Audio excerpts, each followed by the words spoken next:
My name is Ellen Ryan, and I'm so excited that my book, Girls Who Slay Monsters, has been nominated for the KPMG Children's Books Ireland Awards.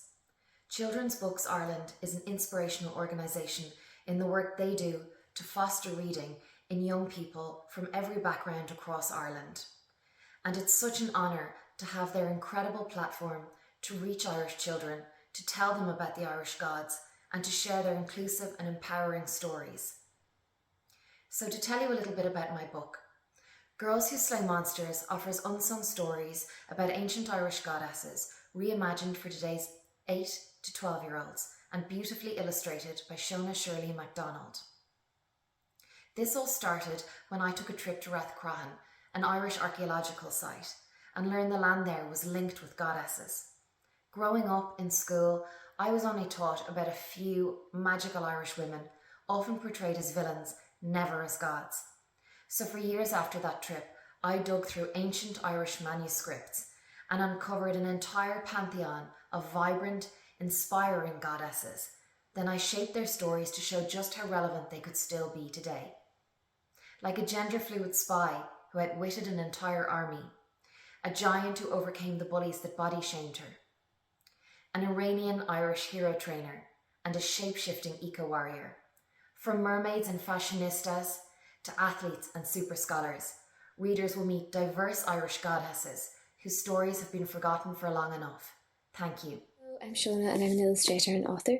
I illustrated this book, Girls Who Slay Monsters, which is written by Ellen Ryan, and it's been nominated for a Children's Books Ireland Award. So it's a collection of retellings of Irish goddesses. They're based on pieces of stories from manuscripts that survived from medieval times.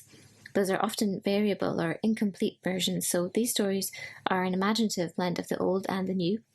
And there are 24 stories in the book in total, and I think the overall theme that unites them is that all the characters follow their own path. They're brave enough to be themselves and to strive for what they believe in. By the time I got involved in the book, Ellen had already written all the stories. My role was to add to the story with the illustrations.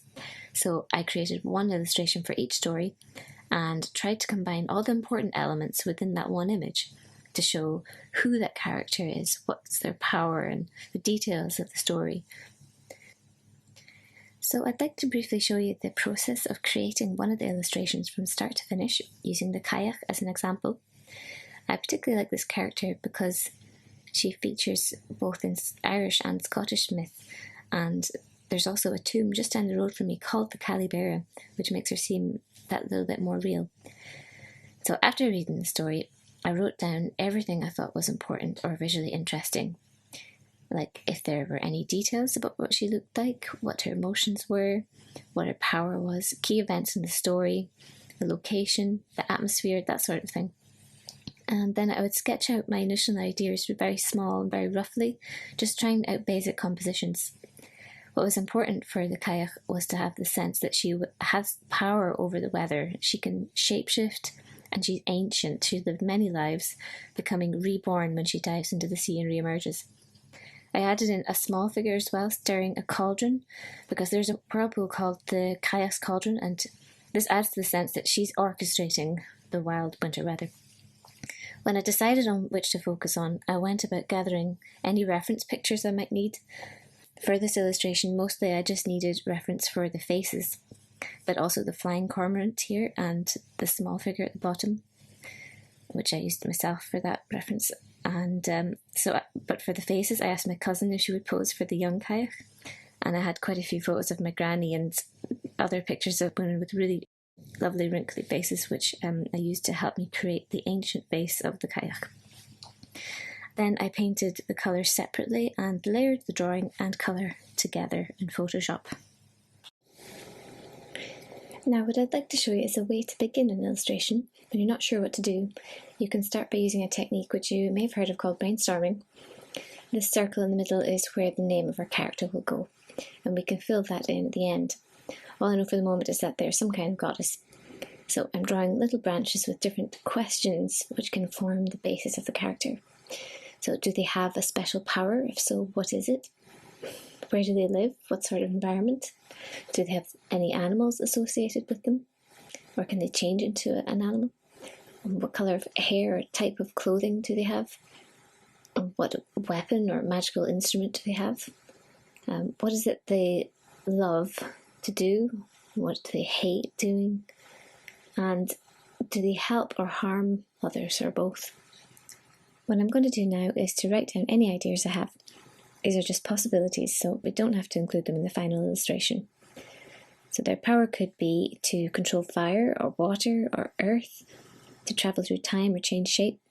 They could live in the sea, in the mountains, a cave, hidden in the city, in a bog. Perhaps they could shapeshift into an owl, a wolf, a shoal of fish. They might have the ability to talk to animals. They might have a cloak made from raindrops, a warrior tunic made from meteorites, hair like an invisibility cloak. They might have a sword of ice, a magic flute or harp, or a voice that either blesses or curses. Perhaps they love hanging out with their animal friends, or terrorizing humans, or playing music. Maybe they hate being bothered by the humans in the village, or seeing their environment being destroyed. And perhaps they help humans by creating good weather, or gifting them magic skills, or maybe they harm them by creating terrible storms or destructive fires. You can keep going until you've filled the page and you've got loads and loads of options to choose from. Now that we have all these ideas to base the illustration on, I'm going to pick the ones I like. So I like the idea of a vengeful goddess of the sea who can either create calm rainbows or terrible storms. So her power can be controlling sea storms. It makes sense that she could live in a sea cave, be able to turn into a shoal of fish or a sea eagle and talk to animals. She could have a cape made from raindrops and a magic flute, with which she uses to create the storms. And she likes to either hang out with animals or terrorize villagers with the storms when she gets angry, and that happens when she sees the humans destroying their environment. But she can also help them out too with calm weather, and once every 100 years she leads the way to a single human being able to travel to the other world of eternal plenty by route of a sea rainbow. So I'll call her Tindrick, which means lightning in Irish. With this basic character idea, I'll now start sketching out some rough ideas for the illustration. You can see I'm drawing them really small, as it's easier this way to try out lots of ideas without getting bogged down in details. It also saves space. It can take some time to get one you're happy with. Bear in mind, what are the most important things you want to show about your character or the story? In this case, I want to show how powerful and intimidating the character is. So I want to play with scale, showing how big she is compared to the landscape and the tiny human village. I also want to show the different forms she can take, because as a goddess she doesn't have one form. She can take many shapes and is part of the sea, the land, the animals. As I'm trying out these sketches to see how they look, I've also written down the details of the character at the side to remind myself. These sketches can be very rough and perhaps difficult for others to see what's going on, but these are just ideas and they only need to be understood by you, as they're just a stepping stone to your finished drawing. You can see I now have a variety of sketches to choose to create a drawing from. What I usually do once I decide is to gather any pictures that might help me. For this sketch, I'd need a picture of a face. I could use my own and draw from a mirror, or I could ask a family member or a friend if they would model. You can draw from life, or you can take a photo and draw from that. This character is also holding a flute, so I'd need to see pictures of flute players to see how they position their hands. There's a sea eagle and a mix of sea life in the illustration too. It's always best to try and draw from life the things you see around you or take photos, but other options are to go to the library, to look online. Another option is to even visit a museum. This can all add to your drawing, but it's only part of it, of course. Another part of the drawing is to feel free to use your imagination.